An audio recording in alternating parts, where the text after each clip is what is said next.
Kemudian saya pensiun tahun 2019.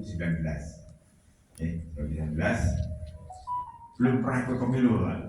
Baru tahun nanti 2024 ini baru tahu nyoblosnya pemilu kayak apa ini, baru tahu ini gitu. Nah, perjalanan waktu kemudian saya diajak rekan saya Pak Bustomo Kopassus, Danjen Kopassus yang kasus masalah cebongan dulu itu yang dulu Danjen beliau yang selesaikan bertanggung jawab terhadap cebongan itu. Saya tahu jawab karena saya komandannya. Beliau berhasil, kemudian saya diajak, Mas, ayo bantu saya. Oh siap. Gitu.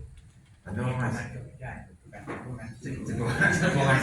Anu Pak, yang dulu anak Kopassus yang ditusuk sama orang-orang preman, akhirnya habisin sama anak Kopassus yang di penjara itu. Itu janjinya teman saya Pak Gustomo, beliau yang tanggung jawab.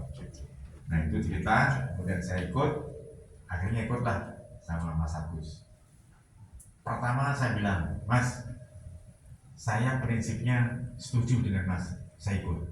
Tapi pertama kali sebelum muncul ramenya sekarang, intinya para calon pilpres ini, saya hanya bilang, saya Purnawiran TNI harus dukung Purnawiran TNI. Itu harga mati saya. Betul Pak? Nah, tapi saya nggak berpikir si A, si B, si C dulu Pak.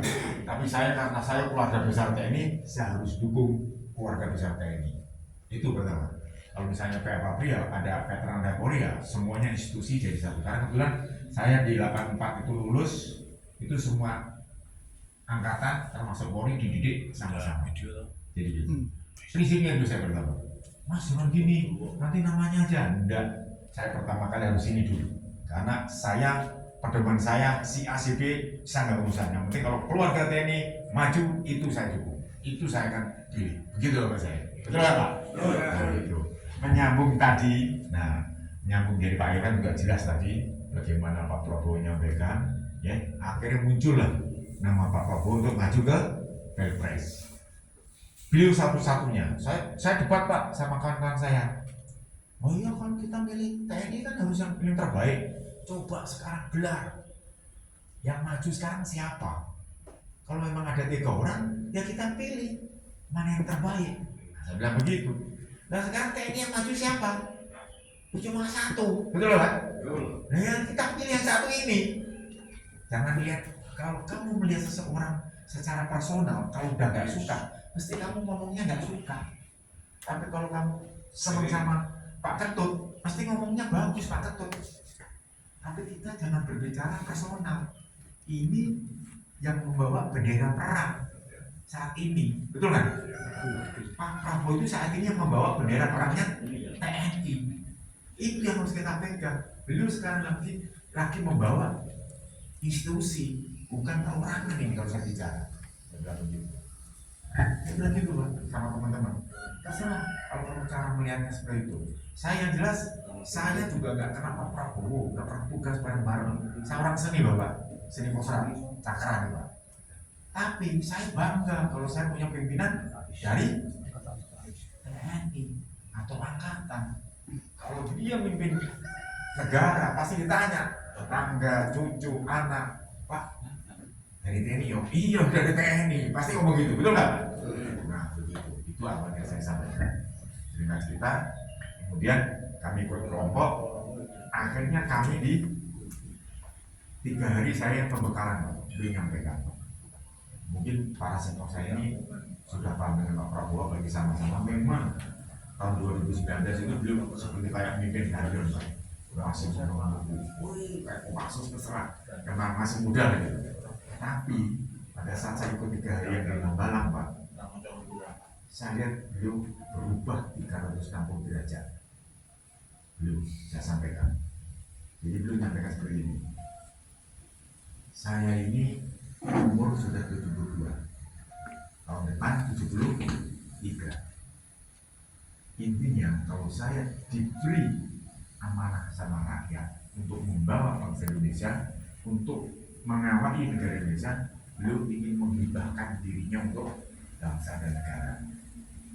Jadi gitu Pak. Kenapa seperti itu? Jelas secara materi lebih dari lebih. Kemudian anak cuma 1.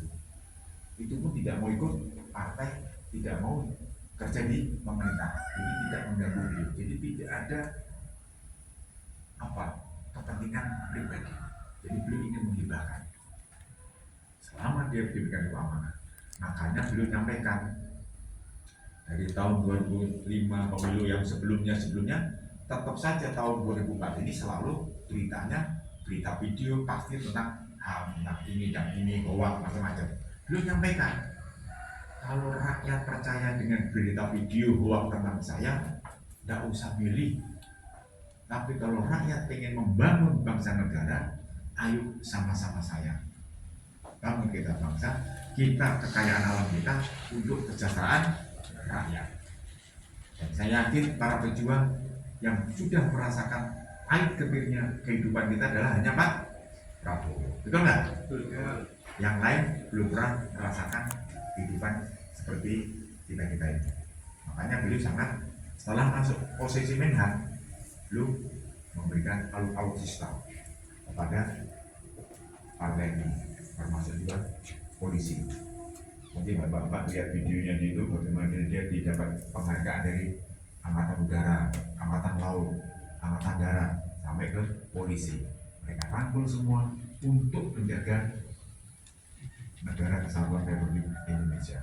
Dulu saya pikir kalau yang video dari Pak Wiranto, Pak ini semuanya sekarang sudah menyatu bahwa memang layak sekarang untuk kondisi sekarang. Kamu pemimpin-pemimpin yang berpengalaman, pemimpin-pemimpin yang punya visi-visi ke depan untuk bangsa dan negara.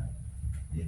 Jadi itu kemudian saya dijadikan, jadi beliau menginginkan Jawa Tengah, Pulau Jawa ini yang selama ini tahun 2019 itu persentasenya pendapatnya Pak Prabowo tahun 2019 itu hanya sekitar 25%, diharapkan bisa naik menjadi 40 atau 45%. Itu suaranya.